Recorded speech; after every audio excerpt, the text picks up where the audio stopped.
All right, we will call to order the City of Durango City Council regular meeting. The date is September 17th, 2024, and the time is 5:30 p.m. Can I have a call to order and roll call? Counselor Woodruff, Here. Mayor Buell, Here?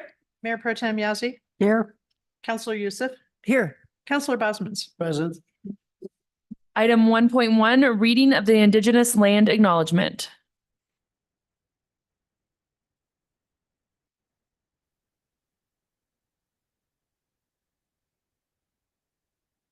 This is a call to honor and respect Indigenous sovereignty and self-determination. As residents and visitors of Durango, we are called upon to educate ourselves about the history and cultural heritage of the land we inhabit. The city of Durango is situated on the ancestral homelands and territories of the Nuchu, Ute, Jicarilla, Apache, Pueblos of New Mexico, Hopi, Sinom, Hopi, and Dene Navajo nations. The original stewards of this land were forcibly removed and exposed to countless atrocities by the United States government, including repeatedly broken treaties, forced assimilation, the tragic legacy of Indian boarding schools, and the loss of ancestral homelands. We recognize lasting generational trauma exists within Native communities today. We affirm the continuing importance of ancestral sites to descendant communities as integral to the living cultural landscape. This acknowledgement only becomes meaningful when combined with accountable relationships and informed actions. May this serve as a step towards inclusion and reconciliation. Excellent. Item 2, introduction of the translator. Can we have an introduction, please?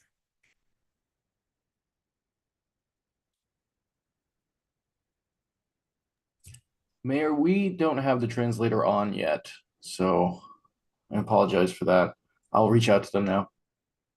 Okay, and maybe after the opening remarks or presentations, proclamations that they jump on, we'll just go back. Okay, excellent. Item 3, opening remarks by mayor and council. Does anyone have any opening remarks? All right. Moving along, item 4, presentations, proclamations. We have 2 today. The first one we'll do is a proclamation recognizing Constitution Week 2024, and the second one is a proclamation for Cowboy Poetry Week. So we'll start with the Constitution. You can meet me up here. Let's see if you're all of the whereases for you. Yes, absolutely. That's perfect. Okay, proclamation recognizing Constitution Week 2024. Whereas September 17th, 2024 marks the 237th anniversary of the drafting of the Constitution of the United States of America by the Constitutional Convention. And whereas it is fitting and proper to officially recognize this magnificent document and the anniversary of its creation. And whereas it is fitting and proper to officially recognize the patriotic celebration which will commemorate the occasion. And whereas Public Law 915 guarantees the issuing of the proclamation each year by the President of the United States of America, designating September 17th through the 23rd as Constitution Week. Now, therefore, I, Jessica Buell, Mayor of the City of Durango, Colorado, do proclaim September 17th through the 23rd, 2024 as Constitution Week, and ask our citizens to reaffirm the ideals that the framers of the Constitution had in 1787 by vigilantly protecting the freedoms guaranteed to us through this guardian of our liberties, and remembering that lost rights may never be regained. There's that. Yep. And, oh, we got the smile.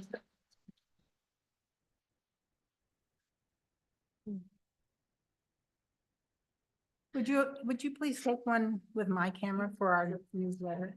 Do you want Thank to hold it? And then I'll say just. Yes, of course. Thank you. Oh. We try to record things. No, it's great. Thank you, thank you, Of thank you. course. Okay, thank you. And then I'll turn around here so I can speak. Mayor Buell and members of the City Council, this proclamation is especially meaningful to us, Daughters of the American Revolution, Sarah Platt Decker chapter, because in 1955, our organization petitioned Congress to establish Constitution Week every year, September 17th through the 23rd. The next year, President Eisenhower signed the resolution to establish Constitution Week into law. DAR is committed to encouraging the study and education of the public about the Constitution and the men who framed it. This is the 237th anniversary of that document. And if you haven't already noticed, today is September 17th when that was enacted. So I thank you, and I hope all of you take time out to look at the Constitution. It has a lot of good information in it, and we should all know about it. Thank you. Thank you, Mayor Buell. Thank you.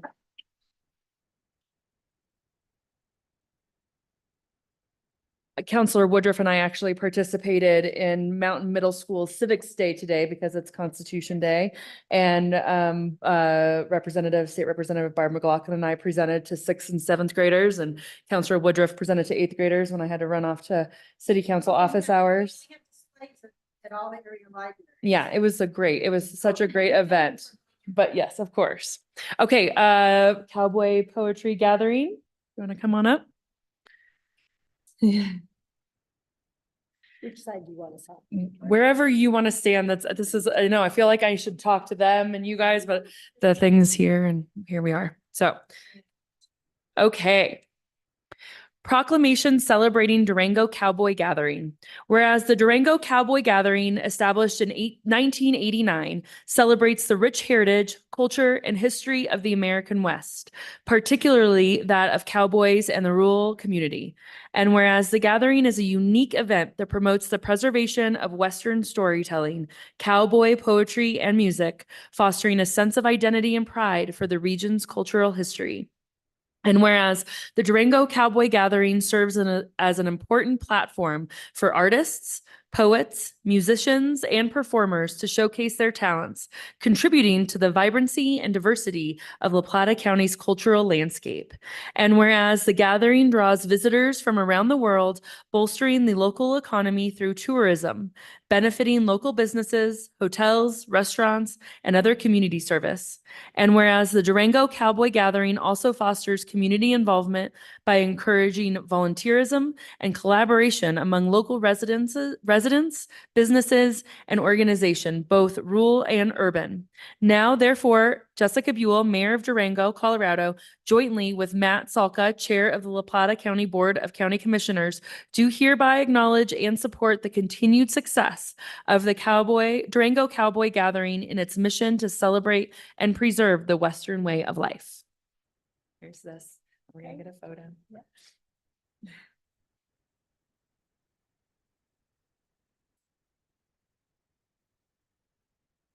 One more? Take a picture? Yeah.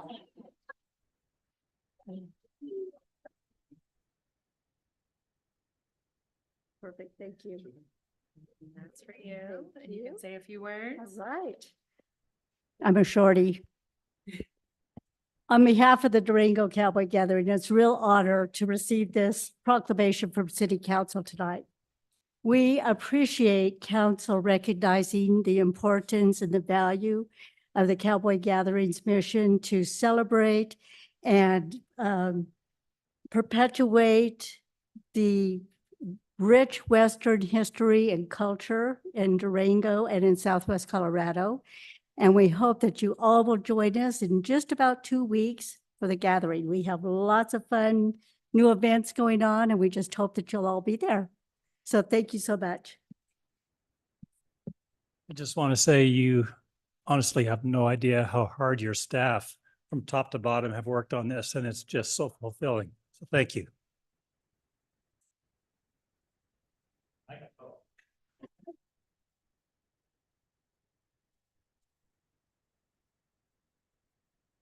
Okay, moving along, has the translator popped on? Do we know?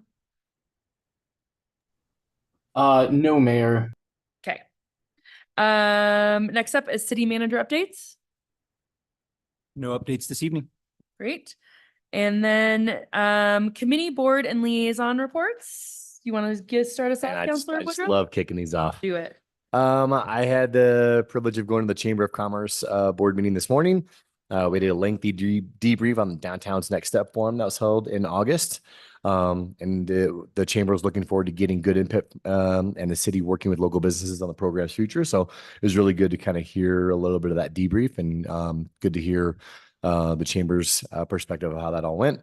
We also welcomed the new chamber CEO, Jeff DuPont, to the chamber. He'll officially start in the middle of October, but I think we're all super excited to be able to work with him.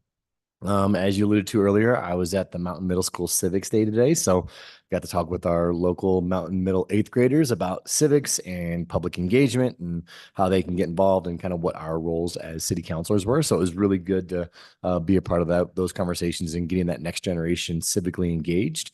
I also was at the Colorado Grand Car Show. Was anybody familiar with that? It was awesome. We had a lot of those old school European cars come downtown last week. And so basically every year that they come to Durango, they give a $10,000 check to utilize as a sponsorship for a local high school or senior to go to get a higher education degree or whatever the following year.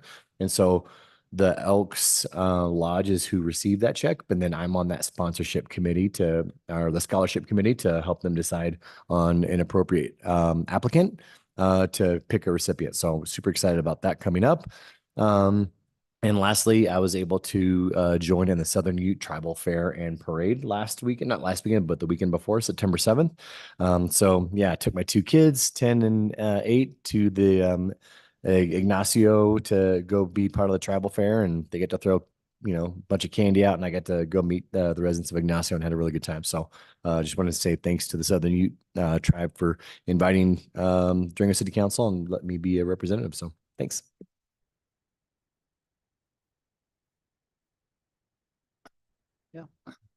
I attended the powwow too. It's a fun event every year. I attended a Colorado Creative Industries event on September 7th. That was an event from the Durango Creative District, where the Director of Colorado, and this is a long word, sir, Director of Colorado Creative Industries, a division of the Office of Economic Development and International Trade for the state of Colorado, made a presentation. Oh. A little bit closer. Their mission is to promote, support, and expand the creative industries to drive Colorado's economy, grow jobs, and enhance our quality of life. It was a great opportunity to learn about the current state of arts and culture in Colorado, what's happening at the state level, and share direct input regarding our region's current opportunities, challenges, and priorities for Southwest Colorado's creative industries. And that's all I have. Alrighty, so on Thursday, September 12th, I attended the RHA meeting, the La Plata County Regional Housing Alliance meeting, and we did a deep dive on deed restrictions. So I learned a lot about the process to implement a deed restriction and how that might be another option for housing.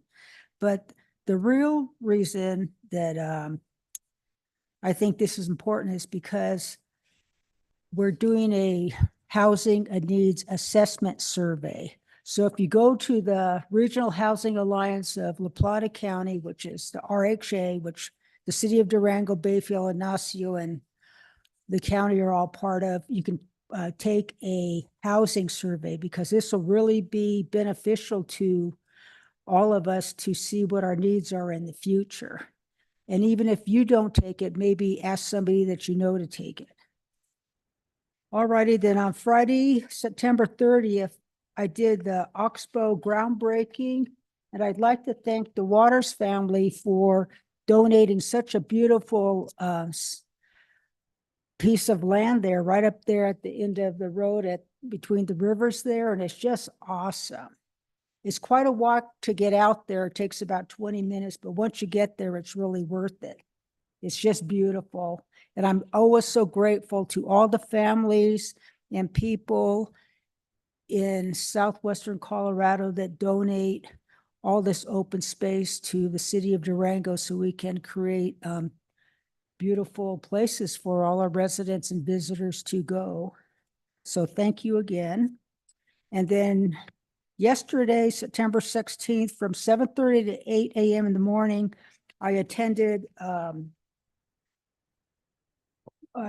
what they're calling it is the outreach to the community for the search for the new president of Fort Lewis College. They were calling it a listening session. So key partners and regional leaders met at the Innovation Center, and we all gave our input into what we considered were the main points and what we wanted in a new president for Fort Lewis College. So I thought that was real beneficial. And that's about it. I forgot, one of the things I have been working on, you reminded me, Council Yazzie, is I've been on the search committee for LPEA director, a new director for LPEA, and we made a recommendation as a search committee to the main board to bring it forward for candidates. So it was a diverse pool of candidates that then the board of 12 for their LPEA board and is now in the process of interviewing and will hopefully make a hire. So. Great. I had the Alliance, well, our board meeting was the same day as our last city council meeting because we moved our city council meeting to Wednesday, so I couldn't attend that. But the Alliance Summit is this Thursday. The theme is all about connecting the dots between people, place, and purpose. There's a lot of great keynote speakers. It's at Skyute Casino all day on Thursday. If you don't have tickets, I believe there's still some available. And so that's always a great event every year. I today went to Mountain Middle School. Barb McLaughlin and I presented to 6th and 7th graders. We did 6 different presentations and it was like fast and furious. For Public Works people in the audience, there's going to be a 7th grader that wants to bring up replacing our water with lemonade. So that's on the radar. So just make sure that could be coming to City Council at some point. He wanted to know the process for that. So that was interesting. No, they were great, very engaged, asked lots of great questions. And then I had council office hours today. I had people come in and talk about Durango Next Steps and minimum wage, raising minimum wage. There's a big effort going on with that. We might hear from some people at city council meetings coming up here in the future. Tomorrow I have a mayor walk and roll with the community or neighborhood of Rusa. So I'll be walking with the Rusa neighborhood tomorrow. I think it's 5 p.m. or somewhere right around there. So that should be good, and talking to those neighbors. So, and then last but not least, I wanted to bring up, we have a couple days left. I think it's 2 days left that our Board of Ethics applications are open. All the applications are open until September 20th. We're actually advertising for the Board of Ethics, 1 for the Financial Advisory Board, 1 for Community Development Commission, 2 for the Retirement Board, 1 for the Election Commission. Okay, so we have a lot of open boards and commission seats for those that are interested in being involved, and they're open until the 20th. So we have 3 more days. I was specifically wanted to bring up the Board of Ethics because we've had a hard time filling those positions in the past. We have 2 great applicants. I think that we applications that we've received, but we still would like more. And so if there's people that are interested in serving on that board, there's been a lot of efforts to kind of secure and make things a little safer. And I don't know the right way to put that, but there you go. So let's. We also have not had very many applicants for the Community and or the Cultural and Community Relations Commission, the new board. Okay. So we have not had, I think we've only had 1 or 2 applications for that 7-seat board. Okay. So that would be another good one to get your application in if you're interested. So thank you very much. All right. And I think our translator is on. No, not yet. Okay. Just making sure. Next item, item 7, public comment on action items only. These are for items that council will vote on tonight. Can I have the reading of the instructions?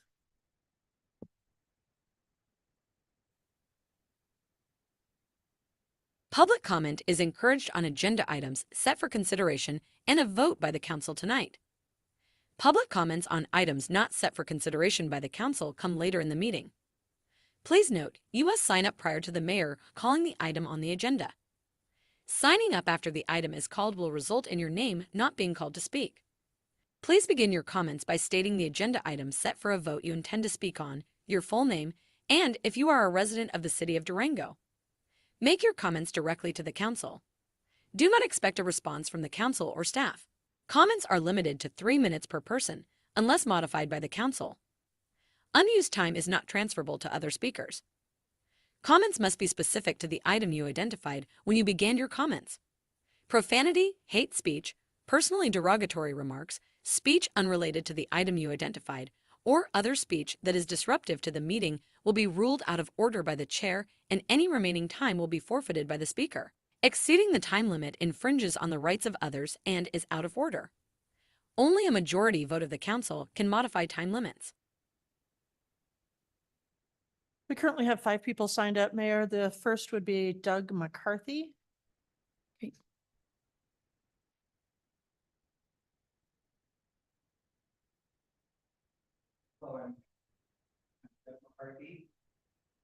Push that. I'm Doug McCarthy, the CEO of Local First. I am a La Plata County resident, not a Durango City resident.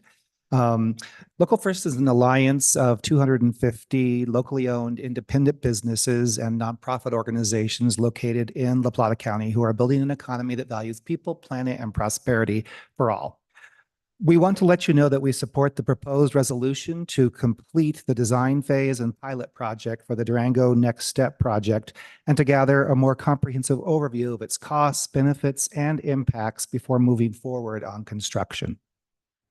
Given the widely divergent views on downtown's next step, we urge the city to calibrate the design to take into account the common concerns raised by downtown businesses and property owners, while also focusing on how best to achieve the original goals for the project, the first of which is to support a growing and thriving local business community. No single issue should dominate the decision to move or not move forward on downtown's next step. Parking, pedestrian, walkability and safety, business needs, resident preferences, project costs, and funding should all weigh into the final decision. We strongly urge that the need for utility upgrades and roadway improvements to be fully integrated into the design process. No business can thrive when random failures of 60-year-old infrastructure create unforeseen shutdowns of entire downtown blocks due to outdated utilities and roadways.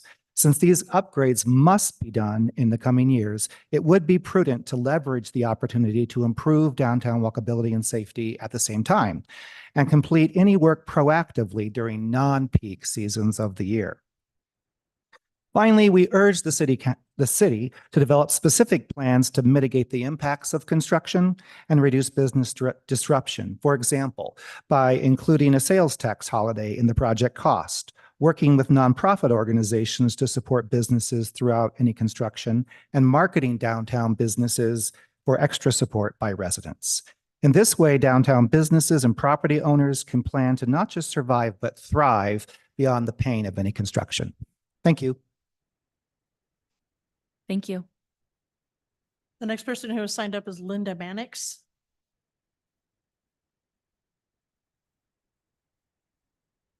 Hello, I'm Linda Mannix, and I am currently not I currently do not live in the city of Durango, but I'm here to discuss the next step and support Jessica Buell.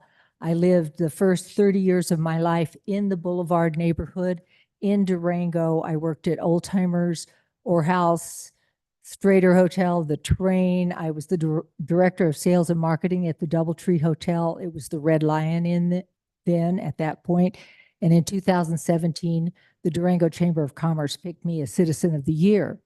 I am very passionate about downtown Durango and Main Avenue and supporting its historic nature. And I encourage you guys to put this on hold, but to talk to the businesses. We have spent the last 3-4 weeks going up and down Main, talking to all the businesses about this, get more input from them on what's going to happen and how it affects their business. We are fortunate that we have a vibrant, functioning Main Avenue that many old towns in Colorado do not have. They have I was in Aspen when they mauled it, and it was a mess at that time. I think Durango needs to preserve our main avenue with its distinctive architecture, and I will support all of you as long as you support the businesses on Main and keep it so that it's good for pedestrians and good for business. Thank you. Next up is Jackson Clark.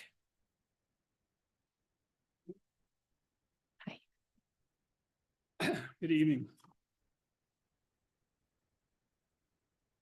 I think the lack of respect that's been shown to Durango citizens from this next step process is really sad. When the multimodal department first put out their survey with their consultants, they purposely left out the choice to simply repair and restore our historic Main Avenue with changes for safety.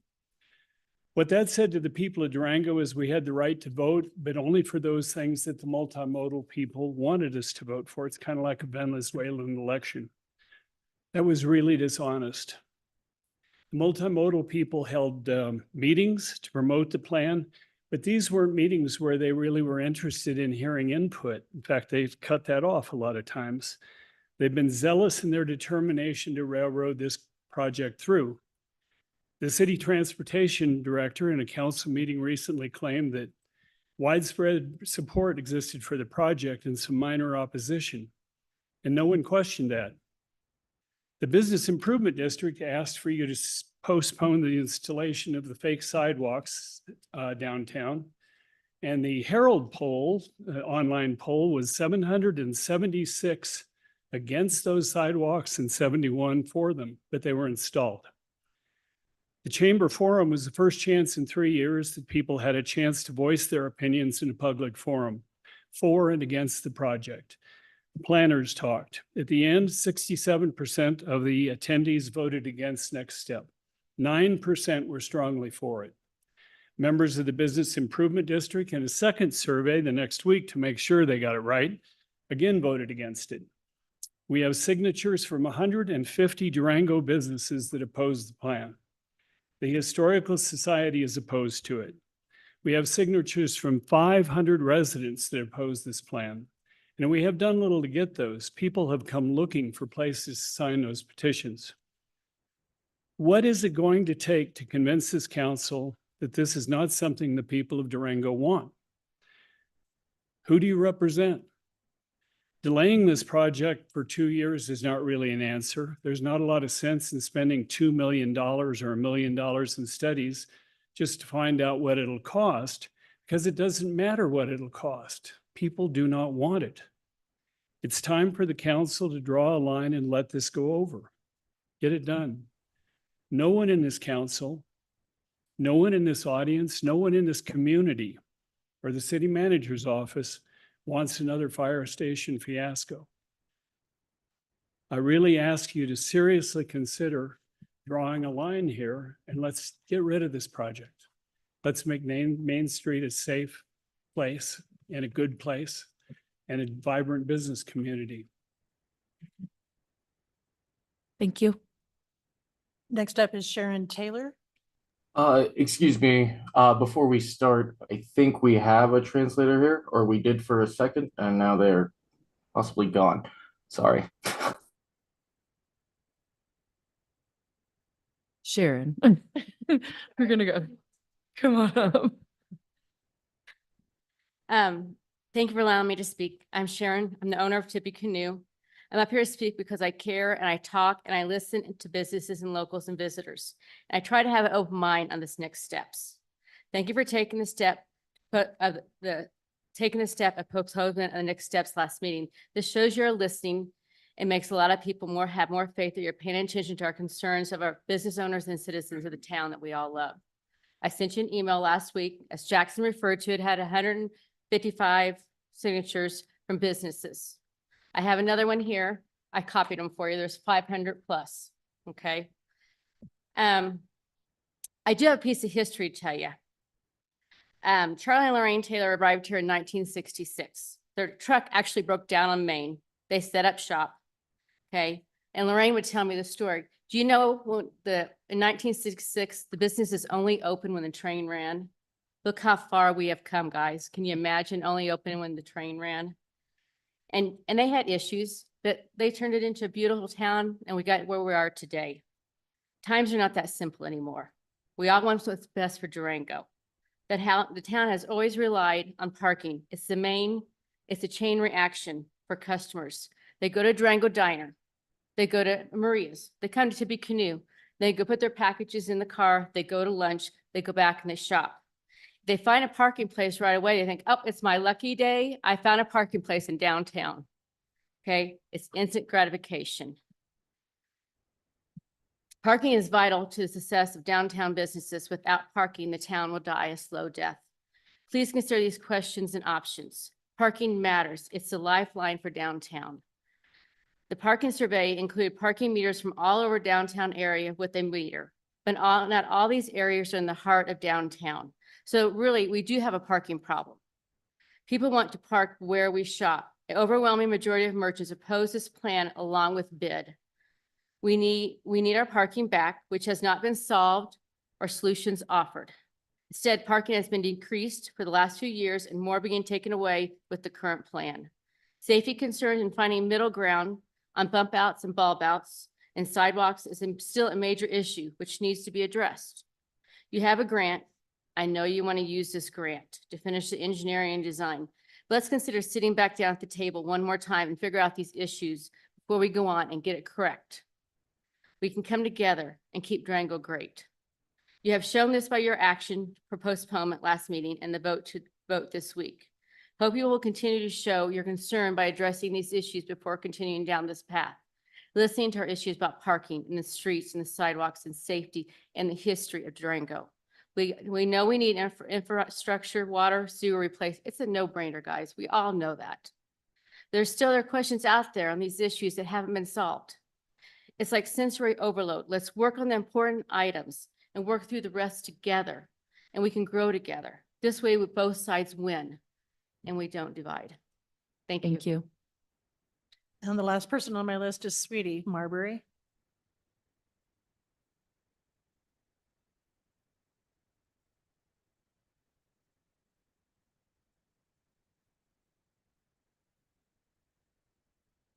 Wow, what a night. I was here 2 years ago and said basically the same thing about next steps. I support a pause in next steps. Why? In order to focus, see how emotional I am, on the 205 sales tax reauthorization, because that's the priority of City Council, not next steps. I do not support the redesign of Main Street. The City Council election in April will shine a light on candidates and on next steps. Mark my words on that one. In the meantime, 150 businesses, 500 residents signed petitions objecting to the current design by the staff. BID objects to the design. I am reminded of the 32nd Street design controversy. And when the design was pulled and reconsidered, the city benefited. The controversy went away. There are other projects that can benefit from the 2015 sales tax over the next 18 months, 2 years. Next Steps has sucked the oxygen out of this room, and that's a shame. A pause gives time for discussion, inclusion, and listening to the businesses that can help you with other ideas. 2 decades ago, at least, the city made noise about widening the sidewalks. I'm sure Jackson Clark remembers that. I do. And the city council listened to the businesses and the plan was stopped. Period. The end. You know, Durango has been featured in numerous magazines, in movies, in commercials, and it's beloved by Europeans and locals alike with our sidewalks and our downtown, just as it is. Now, I support upgrading the sewer lines and the water lines. There's an infrastructure index. Check it. See where Main Street lies in this one. That issue of upgrades of infrastructure should not be tied to next steps They are different and separate issues. Listening and including businesses is always a smart move by City Council when it comes to Main Street businesses. And I'm asking you to please remove the pretend sidewalks and give us back our parking. Thank you. Thank you. Mayor, we did have two people sign up after the item had been called. We can allow it. That's fine if they signed up. They got Uh, signed- Oh, wait, we have to do a council. Okay. There's two people that signed up after the item was called. Do I have a motion to allow the two people to speak? So moved. Second. Council discussion? You can do acclamation vote on that. Oh, what's it called? Acclamation. Acclamation. All those in favor? Okay, all those in favor? Aye. Great. And then Mayor, we do have a translator on now. Okay, let's hear from the translator and then we'll get the last two people to speak. Thank you very much. Hello, everyone. My name is Gisela, and I'm here with the Community Language Co-op. And I just want to say thank you to the organizers of this event for your commitment to language justice. Thank you for giving an opportunity where people can participate and engage in the language of their heart, the language that they feel most comfortable in, that is the language that we practice at home. So to create this space, we're going to be using simultaneous interpretation. When I finish saying this in Spanish, we're going to turn on interpretation, and you're going to see a globe icon on the bottom of your bar that says interpretation. If you're not fully bilingual, I ask that you select your preferred language. If you are bilingual, you don't have to use our services. If you're going to be presenting or facilitating, please be aware of your speed, knowing that Spanish takes 20 to 25% longer than English. Hola, buenas tardes a todas las personas. Mi nombre es Gisela Escobedo y estoy aquí con la Community Language Co-op y quiero darle las gracias a los organizadores de este evento por su compromiso a la justicia del lenguaje. Gracias por crear una oportunidad donde las personas pueden participar e involucrarse en el idioma de su corazón, en el idioma que se sienten más cómodo, que es el idioma que practicamos en casa. Así que para esta reunión vamos a estar usando la interpretación simultánea.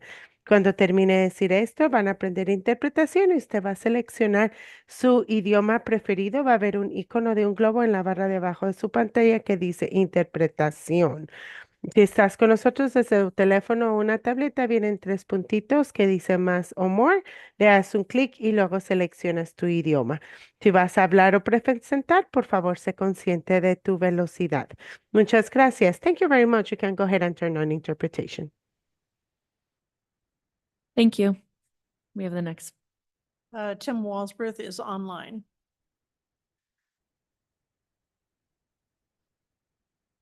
Hey, Tim, you should, if you unmute, you should be able to hear you. Okay. Hello, can y'all hear me? Yes. So Tim Walsworth, I'm the director of the Durango Business Improvement District. I'm here to talk about the downtown's next step item on your agenda. BID does, as I wrote to you guys a week ago, BID does support the pause in the program in terms of not pursuing any construction cost or funding at this point in time. For all the reasons that have been iterated here tonight, especially I agree with what Doug from Local First said. And my only other comment is, as staff is pursuing design, you know, what I heard Sharon Taylor say tonight was let's continue to work together to make that design even better. BID is happy to work with your staff. We work with them all the time, and we'd love the chance to continue to work with them on this plan. That's all I have. Thank you. Thank you. And the last one is Karen Johnson, who is in person.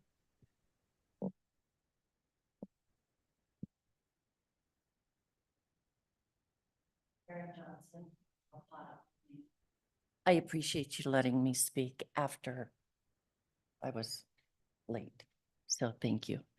I would just like to ask why.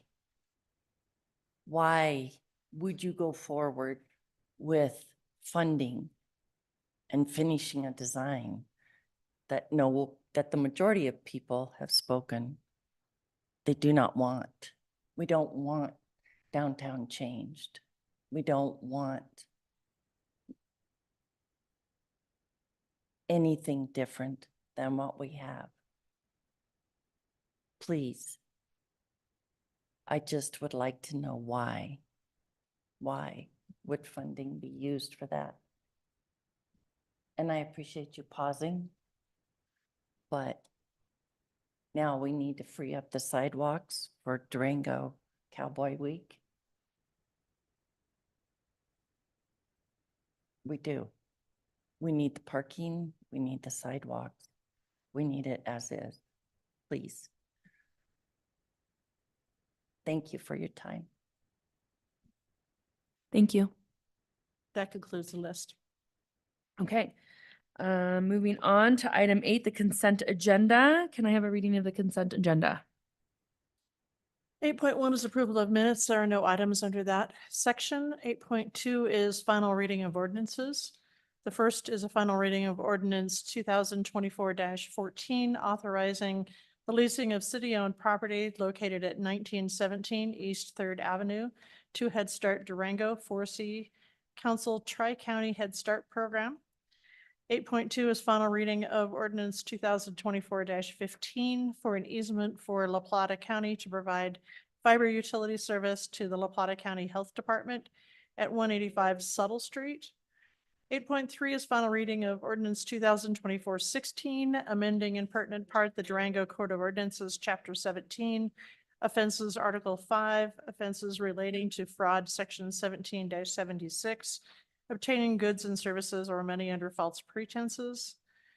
Final reading of ordinance 2024-17 is amending in pertinent part the Durango Code of Ordinances, Chapter 17, offenses, Article 2, offenses related to the administration of justice and order, Section 17-26, possession, use of marijuana prohibited.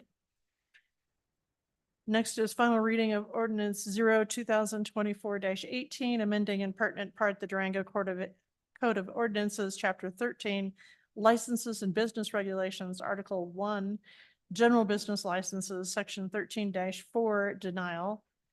And last of the ordinances is final reading on ordinance 2024-19, amending in pertinent part the Durango Code of Ordinances, Chapter 13, licenses and business regulations, Article 1, general business licenses, Section 13.8, suspension and revocation by the city manager. There are no further items on the consent agenda. Excellent. Do I have a motion to approve the consent agenda? So moved. Second? Council discussion? All right, can I have a vote? Councillor Woodruff, Yes.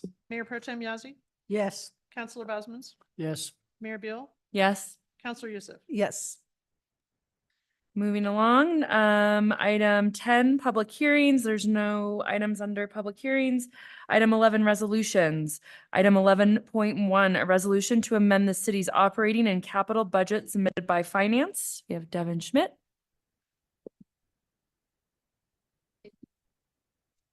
Good evening, Mayor and Council. I'm Devin Schmidt, Chief Financial Officer. I'm here to present the 2024 mid-year to the 2024 budget.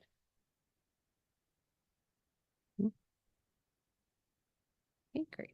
This amendment aligns with our mission of providing outstanding services for the entire community by allocating resources to different services. It also furthers our vision of what we want to be by contributing to a thriving and responsible community. Our values of teamwork, service, innovation, and respect were all at the forefront in crafting these amendments, as the departments are instrumental in their creation along with the budget team.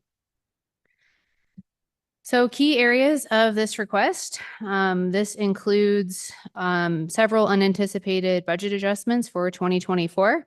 We'll start with a net effect on fund balances, any requests by fund, as well as any specific capital requests. So as council can see, there is sufficient revenue or fund balance to cover the amendments. This is a running total of all amendments to date that have been prior presented to the council. This is for the capital fund summary. And so again, council can see that there is sufficient revenue or fund balances to cover these amendments. And to kick it off, we do have some revenue amendments in our general fund. So in our latest data, it reveals that some of our trends and important adjustments are shaping our fiscal outlook. So starting off with our city sales tax revenue, we have seen a 4% increase year to date compared to the previous year. So this is a positive trend that we expect to continue. Looking at our use tax, we have observed a surplus, and as of now, our use tax revenue has exceeded our budget expectations by about 56,000. This is an increase that we will adjust our forecasts to reflect that positive deviation for the remainder of the year. In building permits revenue, we also surpassed our budget figures, exceeding expectations by 16,000. So similar to use tax, we will adjust our financial plans to incorporate that increase. For in-kind revenues, it's important to note that we have replaced revenue that was previously generated by the Durango Fire Protection District System Analyst for 2024. And so that will result in a reduction of 374,000. In our recreation center revenues, we do have a positive note here where our year-to-date increase has shown growth that reflects successful utilization of our facilities. And this is a testament to their continued popularity within the community. For our final one, we have made changes to how we can't handle the cost allocation for the CICM division. Based on our auditor's recommendation, we are now looking to allocate the 70% of those CICM costs in our annual cost allocation, which is based on an estimate overall staff utilization on those projects. So that adjustment accounts for an increase of 760K, excuse me. So with that, our financial outlook is favorable. I went over a couple areas there that include sales tax, use tax, building permits, revenue. And while we do have some adjustments related to those in-kind revenues as well as the cost allocation, the overall impact remains favorable. And we'll continue to monitor these trends closely and adjust our forecasts as necessary to ensure we stay on track. In the expenditures for the general fund, budget adjustments and allocations, we have seen some changes and some strategic investments that reflect our ongoing commitment to enhancing our city services and operational efficiency. So I'll walk you through some key elements of our budgetary requests in the general fund. So first off, for the assistant city manager, we've allocated budget of $186,350 for the position. Appointed in April, and this role is crucial in supporting our city's administration and ensuring effective management of our various initiatives. The Mayor's Youth Advisory Commission, we've earmarked $2,500 for that commission, and this investment is aimed at supporting our commission activities and fostering youth engagement in local governance. For the cost allocation, as I previously stated in response to the auditor's recommendation, we have transition from that direct billing to the cost allocation method. And so with this new approach, that would be requesting that expense offset of the $760,000 in personnel expenses. We've allocated $22,500 to cover FICA expenses in the library. This ensures we meet our financial obligations related to staff benefits. For Parks and Recreation recruitment and staffing, we've included $44,200, and that is related to career fair events and hiring a new director as well as the business analyst. So this is really a vital piece for us in attracting top talent and supporting our community's recreational needs. In training, we did ask for an additional $5,000 for on-base administration and CMC training. And this is necessary due to recent personnel changes that helps us maintain our operational efficiency. Reduction in part-time salaries, we have identified $40,000 in the budget that was allocated for part-time salaries. This is due to unspent funds, and this adjustment reflects actual expenditures, which will help us optimize our financial resources. In other contracted services, we have allocated funds for several important contracted services. The first one of those is our affirmative action plan. This ensures compliance with federal requirements and supports fair and equitable compensation practices, as well as a compensation study which aims to have equitable compensation, retain and attract employees. For court, we're requesting $50,000 for the acquisition of a new court software, Quicket, and this will modernize our court system, improving access and efficiency for all involved parties. With our GFOA project, we are looking at reducing that budget by $27,321. as that will continue in 2025, and that just reflects a decrease in contractual needs for 24. We have several technology investments totaling 160,000. These include our Zscaler, software, which supports our remote work capabilities. We've increased our license count with our head count. Also our VMware cost, which is following the acquisition of that company. There is additional investment in maintaining our existing infrastructure. And then for NeoGov with our payroll, this addition will improve payroll efficiencies, integration, and reporting capabilities for that software. We've identified some areas for budget reductions. This includes professional development and travel, electric, credit card fees. And then we are looking to utilize the American Rescue Plan Act funds for several key programs, which I'll talk about later in our grants fund and what those programs will do. So looking at these adjustments, we believe that these do align with our operational needs as well as the financial goals. And we're focusing on enhancing those services, improving efficiencies, and ensuring compliance, all while making prudent adjustments based on actual expenditures and available funding. Moving on to our building maintenance fund, we have a request for some maintenance, including a duct cleaning, which is critical. That should be undertaken every 5 years. Over time, with dust and debris and other contaminants that accumulate in our HVAC systems, that can impact quality and system efficiencies. Also, AC repairs, so regular maintenance and those timely repairs of our air conditioning systems are essential for keeping them in good working order. And then we're also requesting funding for the automated external defibrillators or AEDs. That is crucial for responding to cardiac emergencies and saving lives. So it's important to replace those to ensure we remain effective and up to date regularly. Moving on to our water fund, we do have some important updates and looking at our infrastructure maintenance and necessary actions to ensure continued operation efficiency. So the first request is for water tank liners. In October of 23, we had a liner repaired in a tank, but unfortunately the repair has not been successful. Moreover, both liners have now reached their end of service life and require a replacement. Riley Industrial, who is already under contract with the city for water tank repairs and maintenance, has provided us with a proposal for replacement of these liners, and they have offered us pricing for new liners that included a discount for replacing both liners simultaneously. So the total cost for replacement of this is $182,380. Given the existing contract, Riley Industrial is well positioned to perform this work efficiently and effectively. For the next request, we're just asking for redundant stock for critical infrastructure. So we have identified critical needs and redundant stock for our crucial infrastructure, specifically the 30-inch water lines.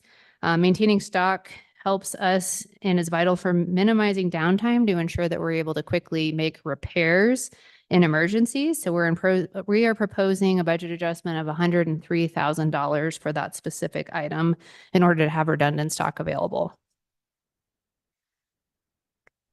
In our sewer fund, these updates align with our reliable infrastructure and connectivity goal, as well as organizational stewardship. So that first item is a request to enhance our public outreach utilizing Mountain Studies Institute. To help us schedule facility tours, lead public groups on educational river studies and analyze river data, among other activities. So this partnership strengthens our community engagement and our educational initiatives while providing insights for our local water systems. So the total cost of that partnership is $47,000. The next item we have on there is replacement of our failing screens in the wastewater system. So our wastewater treatment system is facing some critical issues with failing screens. These screens are really essential for separating biosolids from wastewater. When the screens fail, finished biosolids flow through them and re-enter the treatment process instead of being dewatered and sent to the landfill. And so this not only results in an increased cost due to the additional weight and volume of the biosolids, but it also affects the efficiency of our treatment process. So to address this issue, we are proposing to replace, our failing screens at the cost of $105,000. By upgrading these screens, we should be able to improve our efficiencies in those treatment processes, reduce the biosolids hauling cost, and lower overall treatment expenses. And so that is that second request. And then finally in sewer, in line with the city's fats, oil, and grease ordinance, which requires restaurants to pump their grease before it enters the collection system, we are in need to replace one of our 2 fog pumps. And so the ordinance stipulates that our wastewater facility accepts grease for disposal, and having reliable pumps is crucial for us managing this process effectively. The new pump costs $33,000 and will replace an existing pump for metering that grease into our system. This replacement will ensure that our system runs as designed and provides redundancy in the event one of the other pumps fails. Moving on to our trash and recycle fund, we have several updates and proposed requests that are critical to improving our city's operational efficiency, enhancing safety, and supporting our sustainability practices. So the first item on there is a software upgrade for equipment. This is looking to enhance our daily operations and improve service. We propose a budget adjustment for $60,000 for software that will upgrade for our equipment. The current hardware is outdated, and these upgrades will provide significant efficiencies. With the new software, we'll be able to send real-time updates to customers regarding service issues, ensuring they receive timely and accurate information. The second request on there is automated wildlife containers. So to address our human-bear conflicts and promote safety in our community, we're looking for a request of $10,000 for those wildlife containers. Those containers do help manage waste more efficiently and reduce the risk of wildlife encounters. The third request on there is our access control camera at the recycling facility. This really ensures security of our recycling facility. So we proposed $26,000 for installing access control systems and cameras at the facility. We have a small request for other supplies needed for the department, as well as a transit center EV charging station. So in line with our commitment for sustainability, this is a request for $200,000 installing electric charging stations at the transit center. This will support the use of electric vehicles and reduce the carbon footprint, as well as the library EV charging stations. So this is a $9,000 investment at the library. In our 911 communication fund, this is a request to increase revenues and expenditures. There was a call from La Plata County for the American Rescue Plan Act funds. The 911 center was awarded funding for the backup generator, and due to supply and delivery delays, this project was originally set to be completed in the prior year, but with that, we are requesting that it be reappropriated into 24. In our transportation fund, this includes a transfer from lodgers tax for revenues and expenditures. We are requesting a budget allocation of $155,000 for part-time salaries. This funding is essential for our part-time staff in the transportation department, as they play a critical role in meeting operational needs, especially during peak periods and in areas requiring flexible staffing. Overtime, this is an allocation requested of $60,000 necessary to address any unexpected workloads or ensure that our core operations run smoothly. And then finally, FICA, we're also requesting $10,000, that amount to cover those payrolls taxes as required by Social Security. In lodgers tax, we are going to be asking for several initiatives that impact housing, tourism, and administrative support. So the first one is a lodgers tax transfer. So we're requesting $110,000 from the Lodgers Tax Council determination as a reappropriation. And this is a transfer for the transportation department to align with the summer transit program. Another reappropriation is the $115,500, and that is related to the EV charging stations that I talked about prior. And finally, we are asking to add an additional full-time employee. This request is for a position for Housing and Tourism Administrative Specialist. This role is critical to providing administrative support within the housing and tourism. The specialist can help manage various tasks, coordinate projects, and assure efficient operations within these key areas. And in the housing fund, the Best Western project funding. So this was a major initiative for the city and was successfully expensed and received in 2023. During the formation of the 2024 budget, we allocated $4 million as a precautionary measure, not knowing when the funding for that project would be expensed and when the revenues would be received. And so this is just a request to reduce down those other contracted services expenditure in the housing fund, as well as this is the other funding side for the Housing and Tourism Administrative Specialist. So this would be a split position between housing and tourism. In our risk fund, we are proposing a few amendments.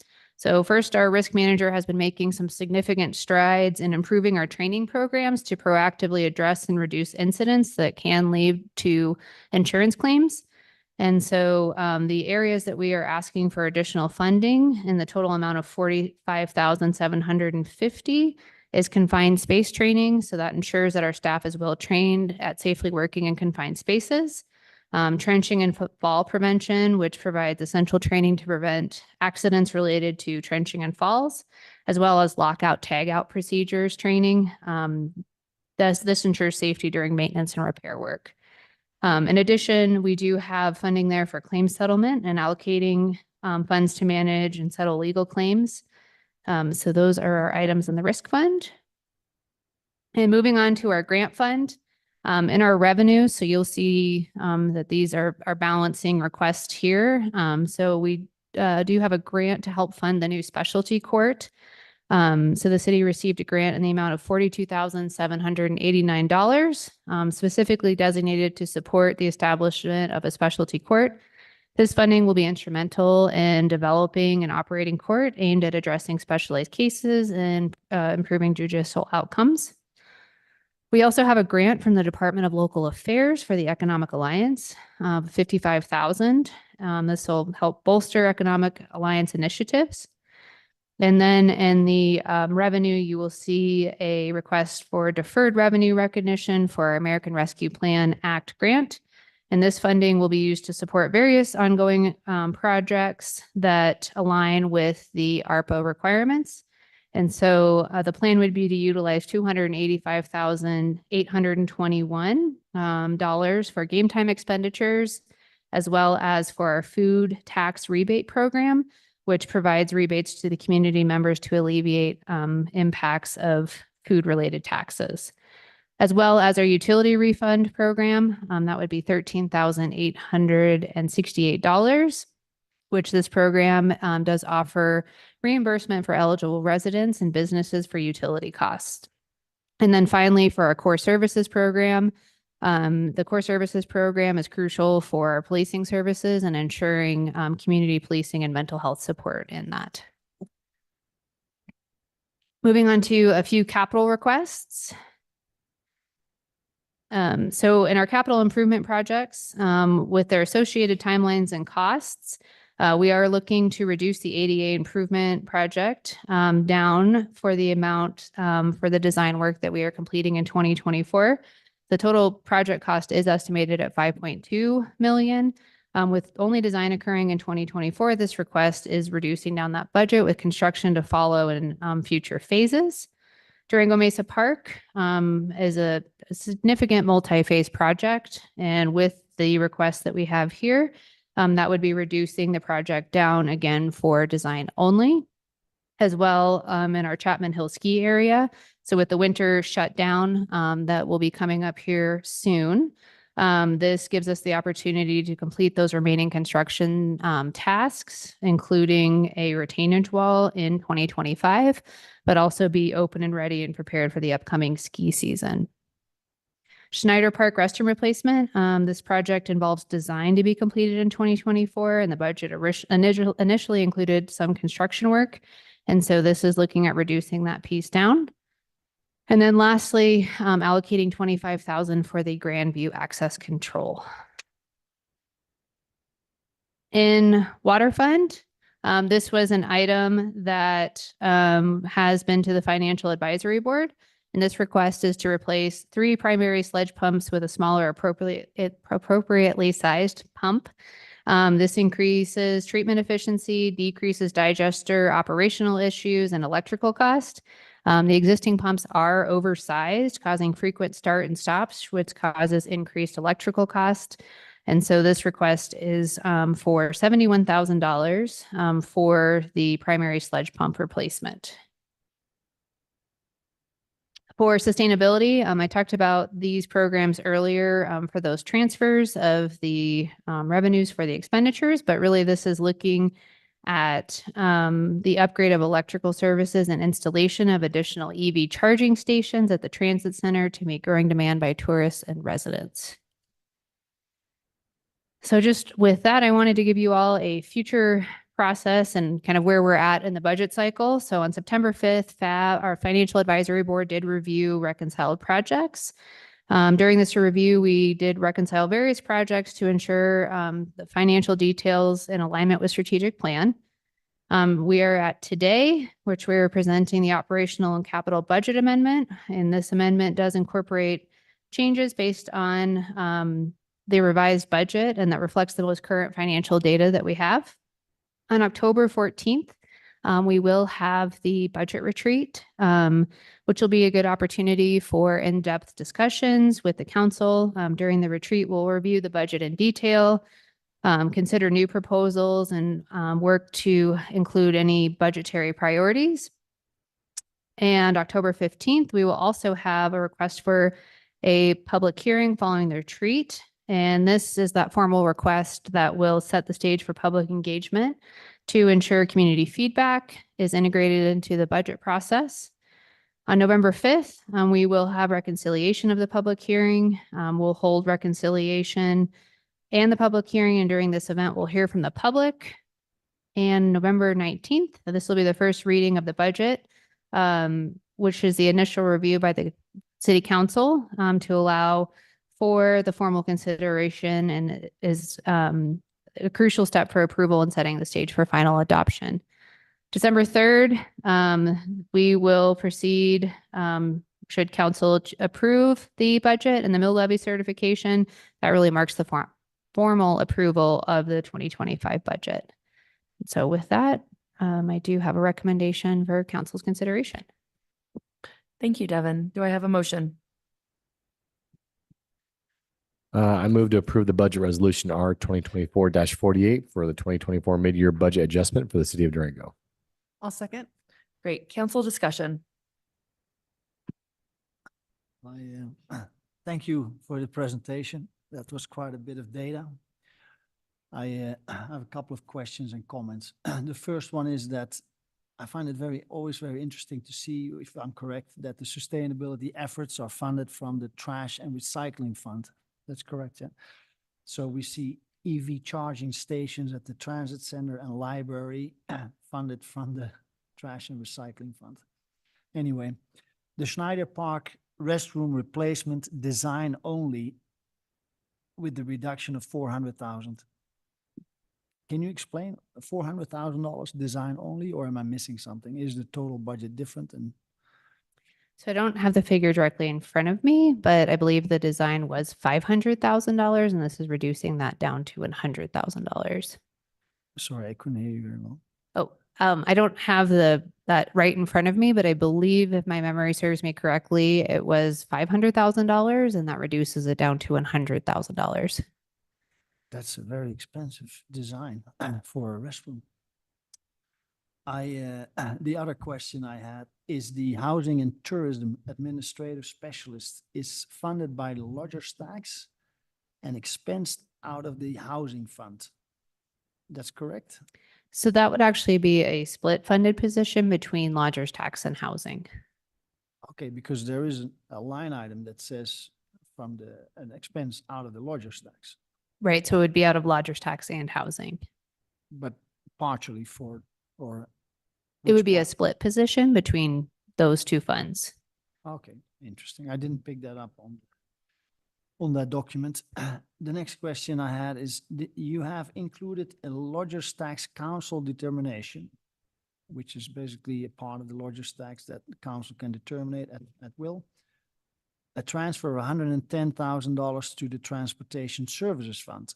And you mentioned that the city is asking for these funds.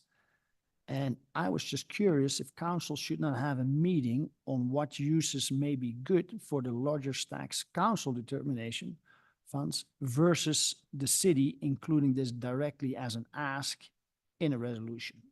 Maybe council has other priorities. So this was actually a reappropriation from 2023 that did not get transferred to the transit fund. And so that was included as part of the budget. So this is just requesting that again from council so that we're able to make that transfer to transit. Yeah, still maybe council has other ideas on, I'm not sure if to bring it up like this, but this is if it's not used, then we still have the opportunity to spend those funds or whatever council determines important, whether it's childcare or housing or transportation. I just found it interesting to notice that. Didn't we decide that we were spending it on? Yeah, council made that decision to spend it on transportation. Yes. Yeah. So this is just the mechanism so that we're able to make the transfer because the transfer was not made. I will share that right now staff is working on putting together proposals for the council determination. So part of the retreat, the plan is to discuss what the outcomes of what council did allocate funding for 2024 and kind of what those projects look like, what were the outcomes. And then for 2025, it'll be a large list for council to decide and say, we would like to fund this initiative with the council determination. So that will be part of that retreat process. And then staff will include that as part of reconciliation based on what council determines. I understand what you're saying. I just think this amount will not be part of that discussion because it's already transferred during this resolution. Thank you for explaining that. No problem. Any other council questions? Just real quick, the $10,000 for wildlife containers, is that something that is appropriated on a yearly basis for new wildlife containers to be disseminated, or? I'm going to have Joey answer Joey, the thank you question. so much. Sorry to make you haul up here. Yeah, I just want to see if we've gotten a lot of emails recently about wildlife interactions and trash. And so just want to see if that was something that was going to be allocated yearly, or is this a one-time allotment? Or please, I would like to. So Madam Mayor, Council, Joey Medina, Public Works Operations Manager. So this is not something that's done yearly. What's going on this year is things are getting tore up really bad throughout the city. And so we're having to do a lot of replacement work and lock reappropriations. So what we're doing with this $10,000 funding is to be able to continue to buy additional locks that are not in warranty anymore, to be able to replace cans and fix cans out in the field. So it's not something that happens yearly. Gotcha. And can you help me understand the process of, when there is an issue and people are made to get a bear-proof container, what is that process and how often does that happen? Is it required or? So this year it's happened quite a bit, just because of the way that the wildlife and the bears are. So usually what happens is, once we receive a request in the office, we'll generate a work order, trying to figure out exactly what's wrong with it. Is it demolished? Is it a lock replacement? Whatever it may be. And then we try to get that done within a week's time, depending on staff and how busy they are. But the goal is to try to get that replaced or repaired within a week. Just off the top of your head, do you have any idea of how many containers are not bear proof versus the ones that are in the city? So roughly last time we counted roughly about 1,800. So that are not bear proof? That are not bear proof right now. Every year I continue to buy anywhere from 150 to 200 yearly that we are able to distribute out to city residents that request them or don't have them or in violation. So at some point, my goals within the next 3 to 4 years is to have the complete city residents with wildlife resistant containers. That's awesome. Thank you so much for providing that update. No problem. Great. On that note, I just want to thank the staff for their responsiveness. I am one of the people that was requesting that our neighborhood is hit often. And they were there so quickly and came and brought it, and I really appreciated their responsiveness. So I just wanted to thank you for that. I'll pass that on to staff. I have one question. I must have missed the definition for game time. So game time is within our Parks and Recreation Department, and it's actually after-school care and programs for youth. So students can ride the bus from any of the elementary schools or middle schools to game time. I don't know if Kelly wants to add any more to that, but it is an after-school childcare program. It's also the summer camp, and if there's not school on a given day, like Monday, there was no school, so. Okay, thank you, because I thought I was missing out. Gilda wants to get in on some game time. You can go play, Gilda. You can play. I'm gonna echo real quick. My significant other called to get his bear-proof can fixed the same day they came out and fixed it. So Really fast. props, that was awesome. And then I will say game time as a single mom, full-time worker, saved my rear end. Is like the best program ever for after-school care and summer care for working parents. So quick questions, the liners. I know we kind of talked about this, I believe, the last time this got brought up. I just want to make sure, do we have a more of a warranty than 1 year on these liners that we're getting ready to install? Sorry, in the back. Oh, you don't know. Is it the same company that did it, that it failed in a year? I mean, okay. I mean, We can check into that and follow up. I would say check that out. Alrighty, for those, excuse me, for those tanks that we're putting those liners in, is there any way we could like sand those down and get the roughness out of there? Because the vibrations, you know, with the water on the plastic to the concrete is a lot of damage. So they might think about even polishing it off would be good. Just look into it. I feel like replacing them every year might not be the best use of city money. Okay, great. Perfect. Awesome.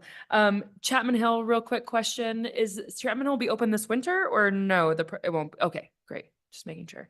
And then I think I figured it out, but the EV chargers that we're putting in, those aren't for the buses. That's just additional charging stations. Okay. I was confused on that.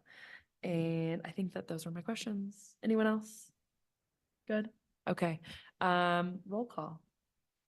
Mayor Pro Tem Yazzie, Yes. Counselor Youssef, Yes. Counselor Woodruff, Yes. Counselor Bosman's, Yes. Mayor Beal. Yes. Okay, moving along. Can't read this. 11.2, a resolution repealing resolution number R-2019-15, establishing the Creative Economy Commission, submitted by Community Development. We got Tommy Crosby. Quick. Good evening, Mayor and Council. Tommy Crosby, Economic Opportunity Manager. I'm here to present a resolution repealing resolution number R 2019-15, which originally established the Creative Economy Commission. I want to take a step back before I dive in. The real purpose of today's presentation and the repealing of this resolution is fulfilling council's original boards and commission reorganization process that took place last year. On behalf of the Creative Economy Commission, just want to say thank you to council for allowing about an extra year and a half for the Creative Economy Commission to figure out the best path forward, especially with the recent Lodgers Tax Arts and Culture funding program, and really wanting to ensure a good financial path forward for that program. So that's the real reason why I'm here today, and I'm going to dig into a few of those details. So there's an alignment with the innovative housing and economic development goal, as well as the safety and quality of life.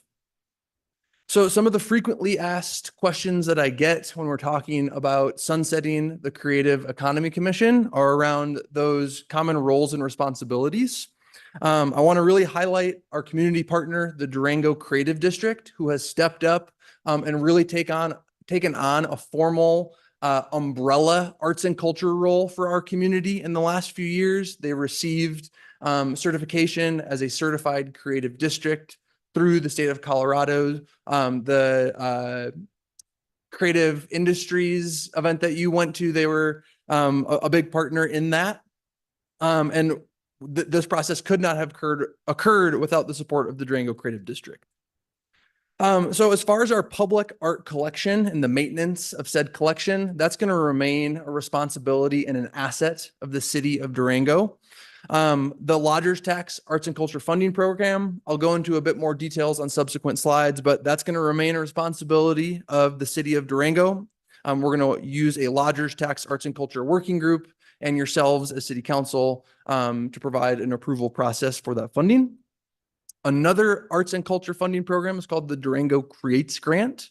This is funded through the city of Durango, but it is managed by the Durango Creative District. They've taken a big program off the plate of our Economic Opportunity Division. They've done a great job stewarding this program in 2024. And then lastly, I just want to touch on the Public Art Master Plan. So this will be updated by the Durango Creative District with support from city staff and city partnership where necessary. Those tend to be some of those commonly frequently asked questions I've been getting throughout this process. So I want to spend a bit more time talking about the Lodgers Tax Arts and Culture Program and how this is going to be stewarded moving forward. So we're going to shift to a Lodgers Tax Arts and Culture Working Group. This is a tool that staff is going to use to help advise decision makings on what applicants will be recommended to council for funding. So that group will review all of the Lodgers tax applicants that come in. They will make recommendations on a selection of projects to move forward for funding. We're going to stick to the same schedule that we've been using the past few years of this program. The first round of funding will be end of February, second round, end of June. And then that working group will likely meet, if I had to guess, 3 or 4 times a year total. 2 of those being review of Lodgers tax applications, and then 1 or 2 subsequent meetings for making updates to the actual application itself or the review process, or potentially helping with reviewing things like the Durango Creative District budget. So that working group, like I mentioned, it's going to be a tool that staff is going to use to make recommendations to council for funding. Terms on that working group will be 1 year. We're going to have 2 members from the Durango Creative District Board, 1 past Lodgers Tax Arts and Culture Grant recipient, and then 2 community members who are familiar with the arts and culture scene or community. So the current process, this outlines how Lodgers tax funding currently moves forward. Right now, there's a review committee separate from the Creative Economy Commission that meets. They review all those applications, and that review committee makes recommendations to the Creative Economy Commission for funding. Creative Economy Commission then meets and makes those final approval of projects to get funding. Moving forward, as the Creative Economy Commission sunsets, our updated process, that Lodgers Tax Arts and Culture Working Group is going to recommend projects for funding. They're going to review all those applications, and then it will actually take place as a staff recommendation to council with the support of that working group of projects to be funded. And that will be on a city council consent agenda for final official approval. Thanks for letting me take some time to describe that process. And again, I really appreciate the extra time that was allocated to make sure that this sunsetting process took place in the most responsible, fiscally responsible way to help us steward forward the Lodgers Tax Arts and Culture Funding Program. I have a recommended motion, but I'm also happy to entertain any questions that council might have. Thank you, Tommy. Do I have a motion? I move to approve resolution R 2024, repealing resolution R 2019-15, establishing the Creative Economy Commission. I'll second. Great. Council discussion? The only thing I want to say is hats off to you, Tommy, for running such a great committee for all those years, and being a part of it this last year and a half on my time in council has been truly a privilege to see how the creative economy impacts the economy as a whole and how many stakeholders there were to make that happen. So truly a testament to you and community development to really take something and run with it and make it great. So I just want to be, want you to be aware of how much you're appreciated to make that happen. So thank you so much. Thank you. And just want to take a second to give a shout out to all the commissioners. It's been a lot of hard work, a lot of hours spent reviewing a lot of lodgers tax applications. So hats off to them as well.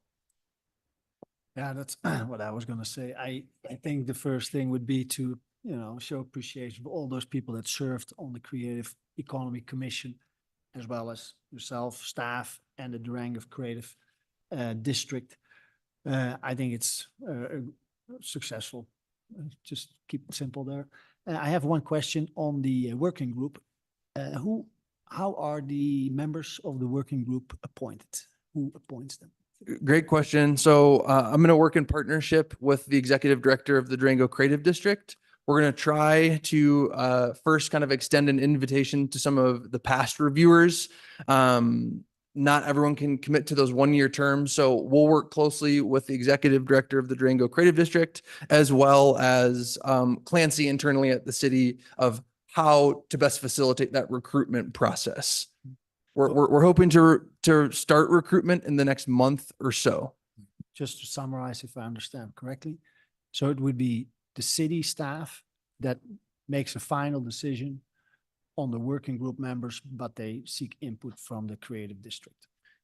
Correct. The guidance that I've been giving is that working groups are a tool for city staff to use when it comes to projects such as this. Okay, thank you. Any other comments? I just was noticing that the resolution in our agenda packet tonight, 2019-15 was signed by former Mayor Marbury. So we have been at this for a while, and I think we've come a long way. I'm really excited. Thanks to the lodgers tax passing. It's been a big benefit for our community. So thank you for all the work. Quick question. When I was on the Creative Economy Commission, you had a program that you spearheaded where it was like educating and fostering grant help for these artists to utilize the grant funding more effectively, efficiently, trying to figure out how to explain that correctly. Are we still doing that? How was it successful, not successful? Yeah, great question. So kind of two quick answers. One, Catherine Wagner, the ED of the DCD, her and I will facilitate informational sessions throughout the year to help potential applicants. We'll kind of guide them through that process of how to put together the strongest possible application. And then what we do is for lodgers tax award recipients, we've set up a business consulting program that specializes in creative business consulting. This is not a knock to any of our creatives in the community, but sometimes business planning isn't front of mind for members of the creative community. So we've really tried to, again, from as fiscally responsible as we can be with this city resource, how can we use this to invest in the actual infrastructure of creative businesses and make sure that it's not just this one-time bright shooting star and they fizzle out, but how can we use this as a springboard to ensure that we have creative businesses that will be able to stick around and might not need to depend on grant funding in future years. So we've had a couple really good business consulting partners. Bert Carter Consulting, he has a really great team that we've been working with. Unfortunately, Bert moved to Portugal, so we're reevaluating moving forward who our partner is going to be. But we really want to continue focusing on that direct one-on-one advising and counseling, because this is a sector of our economy that we want to provide stepping stones for longevity and really making an impact on our creative economy at the end of the day. I just wanted to say, if I didn't know how it went because I got off of the Creative Economy Commission right as we approved that, but we were so supportive of it. And I thought it was such a great idea. And so I think that's a super important part of that funding if we can continue going forward with it, if it was successful and if we can find a path forward for it. So excellent. Great. Thank you so much. All right, a vote. Counselor Bosman's, Yes. Mayor Buell, Yes. Counselor Woodruff, Yes. Mayor Pro Tem Yazzie, Yes. Counselor Youssef. Yes. Thank you. Okay, item 11.3, a resolution providing direction to city staff to complete the design phase and pilot project for downtown's next step, but not pursue the construction phase and suspend any spending towards the construction phase. Hi, I wasn't sure. Yes, great. Hello, yes. Sarah Hill, Transportation Director. So I am here tonight to provide some brief information related to the proposed resolution. You did just read it, but I put it on the screen here. If approved, the resolution will provide direction to city staff to complete the design phase and pilot project for downtown's next step, but not pursue the construction phase of downtown's next step at this time. And for the benefit of anybody listening in, I've also provided the resolution language here. Funding the construction of the new police department and city hall facility is a high priority of city council, and construction of downtown's next step and utilities is anticipated to be a significant cost investment. So completion of the design phase is necessary for city council to have construction estimates, allowing them to make informed decisions about whether to prioritize the project for construction in the future. The city has received $640,000 in grant funding to finalize the design phase, with the city's local match being $160,000. Construction of both projects requires substantial financial commitments and would be fiscally responsible, would not be fiscally responsible to be done simultaneously. And therefore, spending on the construction phase of downtown's next step should be suspended until direction is given to move forward and after the police department and city hall have begun construction. So based on this resolution language, what we're hearing from council is that design of DNS should be carried to the stage of design where we will have a construction cost estimate for the whole corridor, and that would be 5th to 14th Street. If council approves this proposed resolution, that would mean that staff would finalize the installation of the pilot project this fall. We would enhance public engagement over the course of the next year and move the design of the whole corridor beyond the conceptual level to reach the engineering cost estimate. So here's the pilot project. This was funded through CDOT's Revitalize Main Street Grant Program, which is a program of Senate Bill 260. That grant amount was $171,040, and the city's local contribution is $42,760. 2 pedlets were installed in August. The pedlet that was installed in front of the 600 block in front of Fuzzywigs will be removed. We have reached out to the contractor, and it's going to be removed at the earliest availability. It was installed fairly late in the summer, so the adjacent businesses didn't have time to activate that pedlet, and it isn't really giving us a good data point for moving forward. So that one will be coming out. The final installation of the pilot project includes temporary painted curb extensions at the intersection of College, 7th and 8th Streets. The feature will demonstrate the safety design elements of the project and allow us to observe the turning movements of large vehicles at those intersections.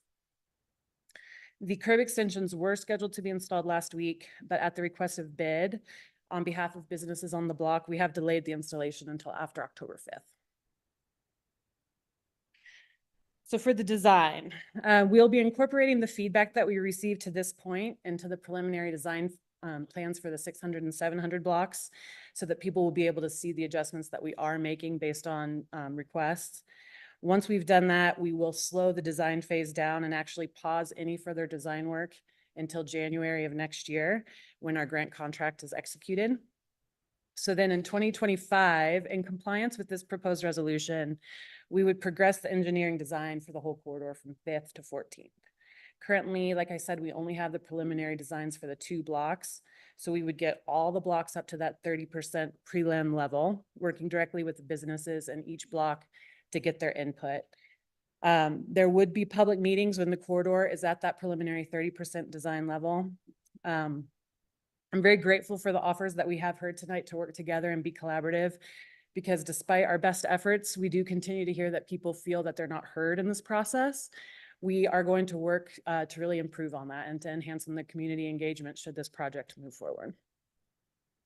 It is going to be a slower process. We're going to be relying on a cross-departmental city team to help engage the community.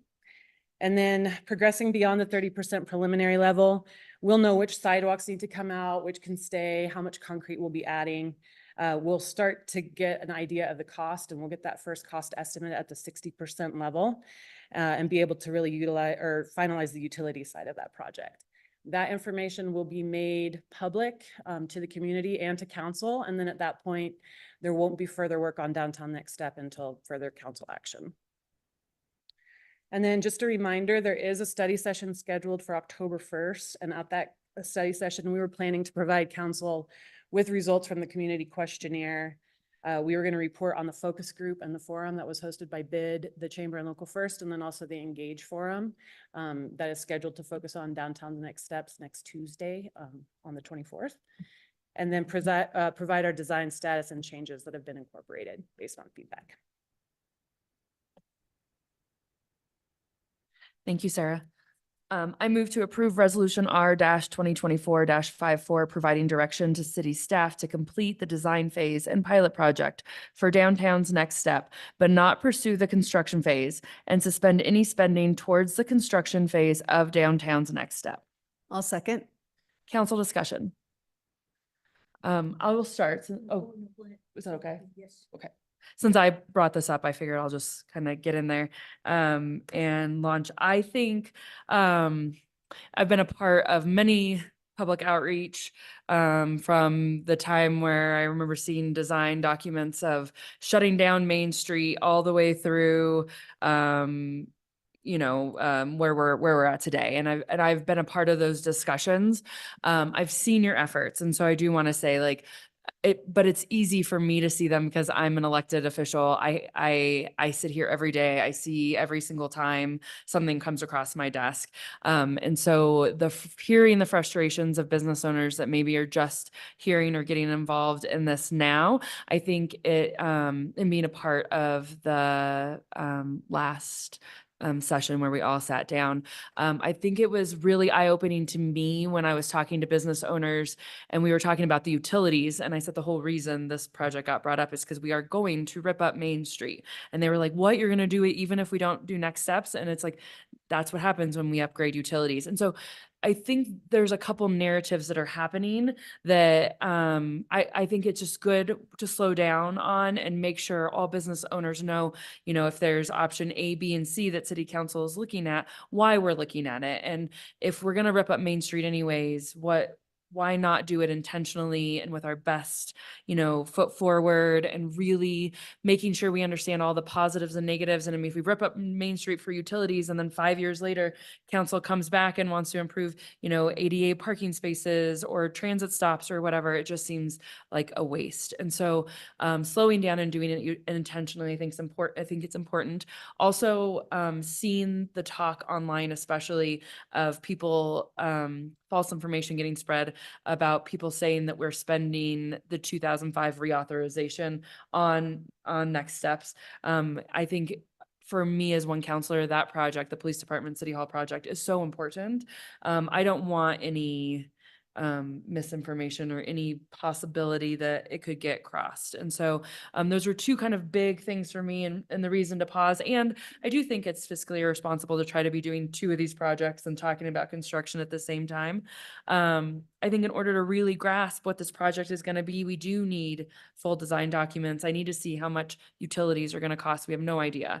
I need to see if we were just going to do curb and gutter with the utilities, how much is that going to cost? If we're going to do next steps, maybe that we find some common ground on that's pared down, how much does that cost? How much does a parking garage cost? How much? And so in order for one counselor to make a full educated decision, I kind of need an overview of the costs, benefits, impacts, really before making those big decisions. And so to me, this was the best of both worlds. Like, we're still moving forward. We got to get those utilities fixed. We're figuring out the best way to do that for our downtown while still listening to business owners. And I think that those 2 points you made about enhanced public engagement, and I do believe, in talking to you and Clancy getting involved, that they do want that. We all want that. And so really finding that common ground. And I think you also saying see the adjustments. When I've talked to a few people that are in the audience actually now, and we've talked about when Devin brought up that the lane sizes, that we've come to a spot where our 3 lanes aren't getting reduced, that they're like, well, we haven't seen it. It's like, well, we can't change all the designs in 2 days. Like, you got to give us some time. But I think that's important for our constituents and business owners to see what we're changing and why, and how the pilot program has helped us see what we can do and how it works with traffic and whatnot. So that was kind of my whole intention in bringing this on. And yeah, I hope council considers it. Any other comments? Well, I have.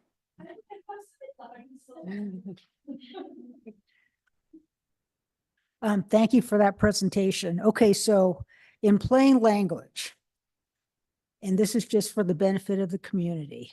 Okay, we're going to continue with our grant funding to finish up the design all the way up to 14th Street, and that'll encompass the sidewalks and the underground utilities. So we'll have a guesstimation of what it could cost in the future based upon today's rates. And the city at this point has only spent $160,000 on it. The city, we spent 334,000 of the original budget. That was 520,000. So we have Okay. spent 334 from that first phase. All righty, so we're not going to put any more city money into this project? Correct. Okay, because I think that was a major So there concern. is, so let me just make sure I get that really clear. So the first phase of design, the project is split in 3 different phases. The first phase is 520,000. And of that, we have spent 334,000. And then the second phase that was adopted was for 450,000. We haven't spent anything on that one yet. And the third phase was 350,000. We received a grant for that full second and third phase. So we do still have the rest of the 520,000. We have can't do the math on the fly, but we've spent 334 of 520. So that's how much more we have left to spend, and then the rest is grant funded. Okay, so there's no new funding for this project with any of the Durango sales tax or whatever. All righty, sounds like a good plan. Thank you. You guys ready for this? No. I'm going to give you a little speech here.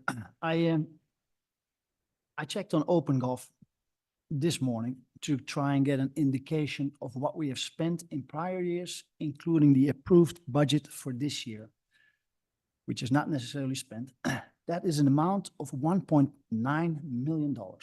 And that does not include staff time and all the efforts. And now we're considering another $800,000 for a design that the majority of our community and businesses do not want. The Business Improvement District does not support. The Historic Preservation Board does not support. And this resolution to continue with design is for some councilors to be better informed on construction costs. I'm an engineer, not a PE in Colorado, but I'm an engineer. And it's extremely common to provide very rough cost ranges prior to doing a detailed project design or engineering and specifications. I expect this project to cost well over $100 million. And if we take the 9R building as an example, which was at a cost of 80 million, of which 60 million financed, the total cost for that building is 140 million. So it is extremely likely, I'll say it politely, that downtown Next Steps will require financing as well as a ballot language. This resolution does not change course. The design will still continue, and all it does is that we will need to get to this process again at a later point in time. Spending $800,000 for some councilors to be better informed, even though it won't make much difference what the exact costs are now, as the numbers would not be accurate several years from now and likely require another study, and as a ballot, in my opinion, seems unlikely to pass. And most importantly, we already know that the current design is not what our community wants. It just doesn't make sense. As a counselor, I serve our residents and our community, which to me includes our region and county. Their message is pretty clear.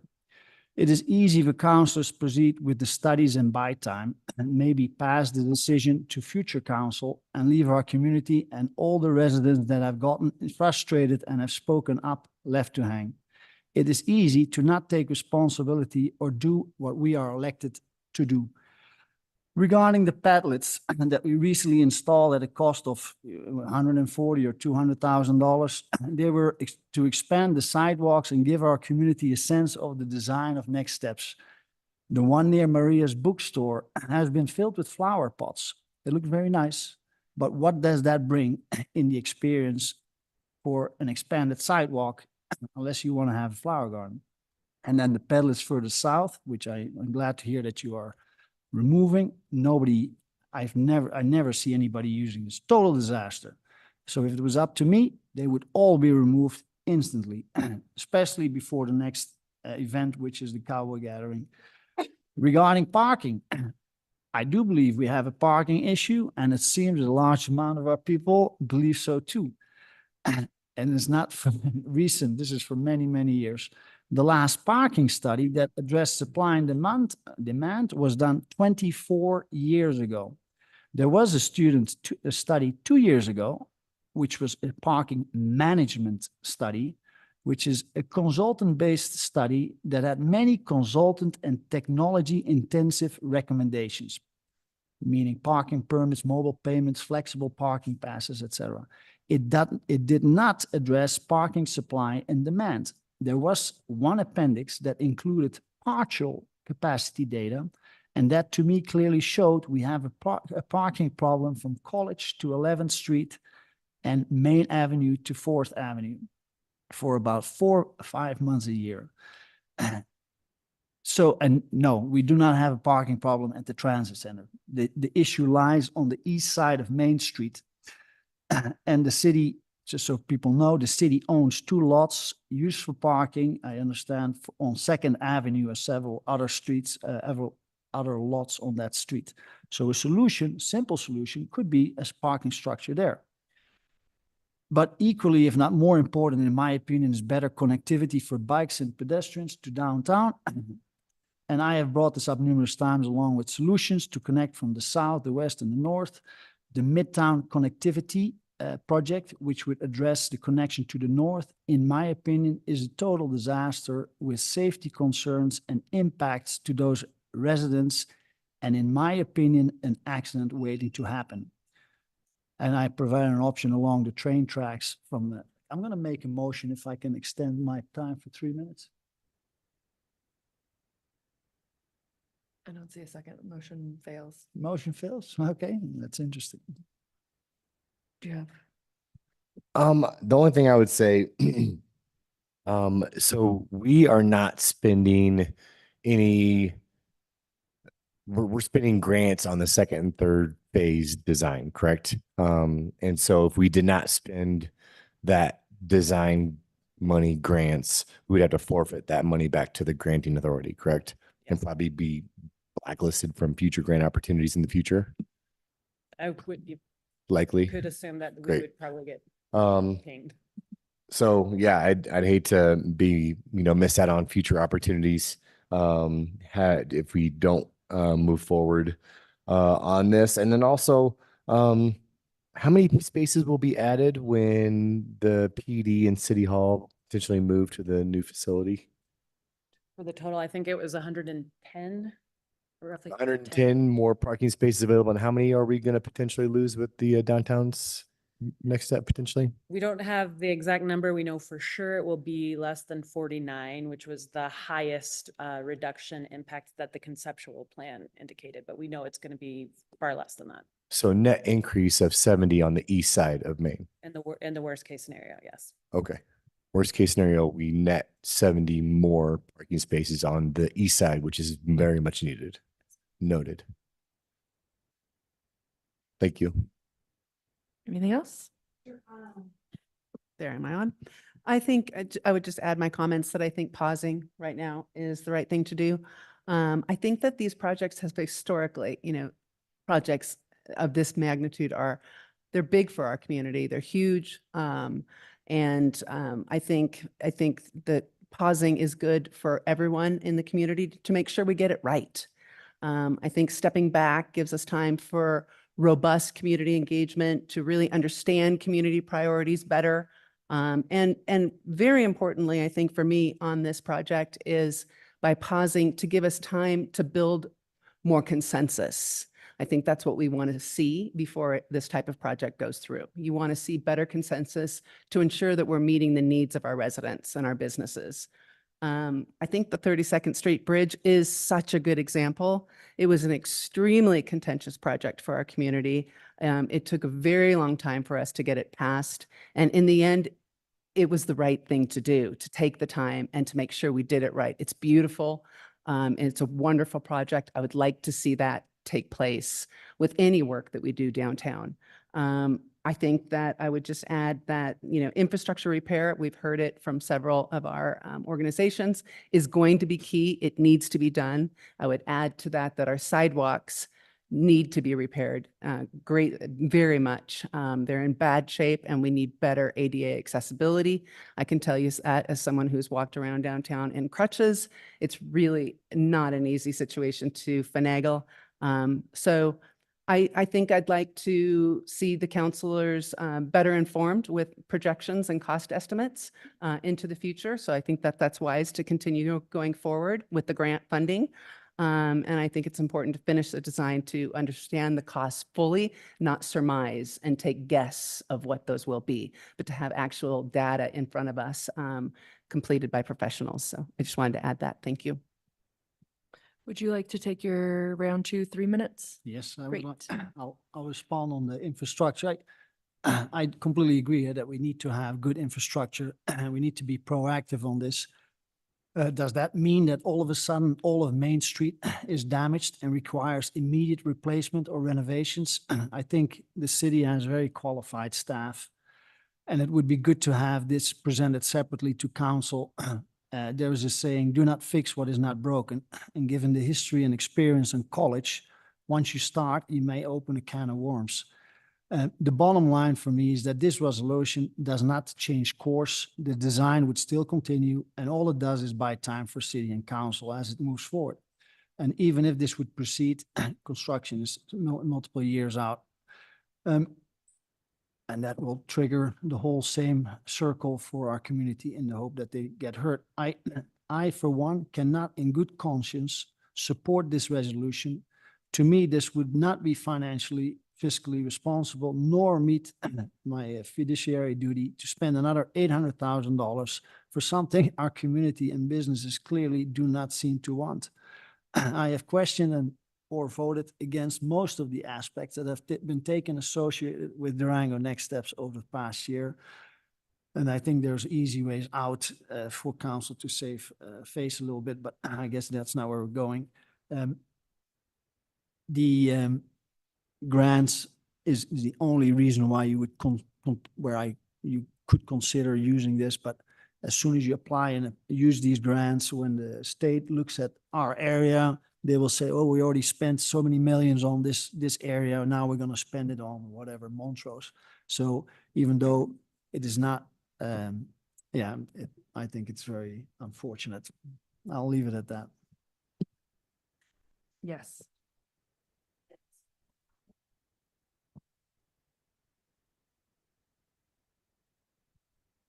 Well, good evening, everybody.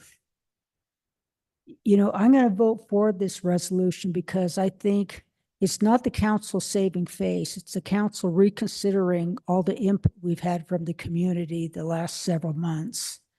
And I think it's a real testament to the ability of the council to change direction and listen to our community as what they want going forward. Okay, a pause is not a complete halt to this project, but it does allow us more time to consider all options and to make sure everybody's thoughts are included and to come and get close financial data to figure out how to move forward in the future. So I urge the council to vote in favor of this resolution. Thank you. I'm not sure I could say anything better than what Council Yazzie just said. Okay, I'm just gonna end real quick by saying it has nothing to do with saving face. And it has nothing to do, I would hope by this amount of time on city council together that we would know that we care about this community, each and every one of us. And that I strongly support downtown businesses. I own 2 small businesses in Durango. And I am here and I listen and I go in and I meet with 5, local business owners to talk about compromise. And that's what this is. I was approached by Antonia and this group of business owners about compromise. And that's what this is. It has nothing to do with saving face or pushing something forward that I have to see done. It has to do with we're doing the utilities. Can we make sure and just put our best foot forward and know that we want downtown to be done one time and the best that we possibly can. And as I was sitting talking to Gary today at my city council office hours, and we were talking about the different pedlets, and we talked about the pedlet in front of Derailed and Fired Up and how that one feels right and it makes sense. And so if there's a couple that feel right and make sense, why wouldn't we take advantage of that and maybe fight and push back on the one in front of Fuzzywigs that either wasn't planned right, or maybe that's where we need more parking is between College and 7th. And if city can see that and we can find some compromise together, we can make Durango the best it possibly can be. And so that's what it's about. It's not about negativity. It's not about exasperating numbers that aren't true. It's not about us pushing something through that we, for some reason, have to see done. It's about trying to make Durango the best we possibly can when we're doing a project anyways, and really doing it thoughtful and sitting down with whether it's Local First or BID or residents or coming into Towatin, another dozen times to sit down and talk and finding that common ground and compromise. And I hope you all will do that with us if we continue going forward and this passes. So there we go. All right, let's have a vote. Mayor Beal, Yes. Counselor Youssef, Yes. Counselor Bosman's, No. Counselor Woodruff, Yes. Mayor Pro Tem Yazzie. Yes. All right, item 11.4, a resolution and council discussion regarding placement of 2 counselors on the interview team for the newly created Cultural and Community Relations Commission. Faye. Yes. Good evening, Mayor. As council knows, we have streamlined our interview process for our boards and commissions over the last couple of years.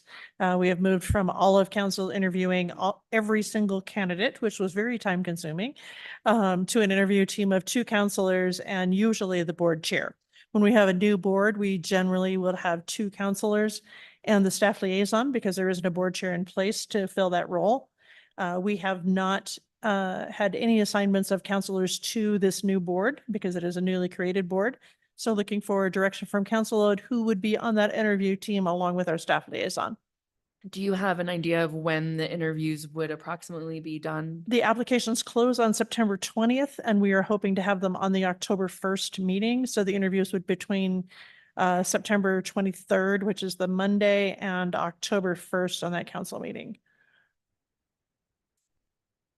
Okay, it's the last weekend in September. I'm going to be in Denver watching my kid play his first home hockey games. So I don't know if any other counselor, I can maybe jump on remotely if other counselors can't do this. This is just for the interview process This is the interview process, yeah. for the September 23rd. Somewhere between the 23rd and October 1st. By all means, don't everybody chip in all at once here while I'm looking at my calendar.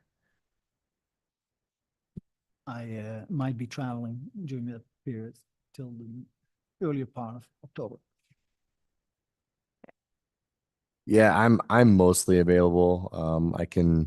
I'll figure something out. Just maybe we can go back and forth on time frames. But yeah, I'm happy to sit. Yeah, we could definitely work within schedules. Like I say, there's 7 possible positions and we have 2 applicants so far. So I don't anticipate there'll be tons of interviews, but I'm definitely hoping for a full board. Will there also be a staff representative to assist? Clancy Nixon is our staff liaison, and historically, that's who we've filled when there's new boards without a board chair in place. Perfect, thank you. I can potentially jump on, I have like a couple openings that I could do potentially it might have to be virtual, if that's okay. Yeah, we can work that out. Okay, if Sure. if that can happen, then I can do it with Counselor Woodruff. Oh, okay, yeah. I'll make a motion to have Counselor Woodruff and Mayor Buell on the interview team for the newly created Cultural and Community Relations Commission. Second? Council discussion? Okay, can I have a vote? Counselor Youssef, Yes. Mayor Pro Tem Yazzie, Yes.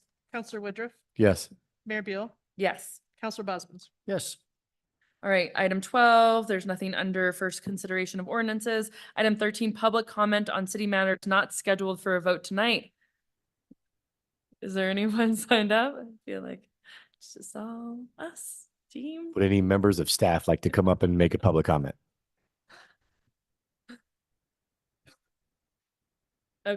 No one new has signed up, Mayor. Okay, great. Other new business, item 14, any counselor have any new business they want to bring up that's not already on?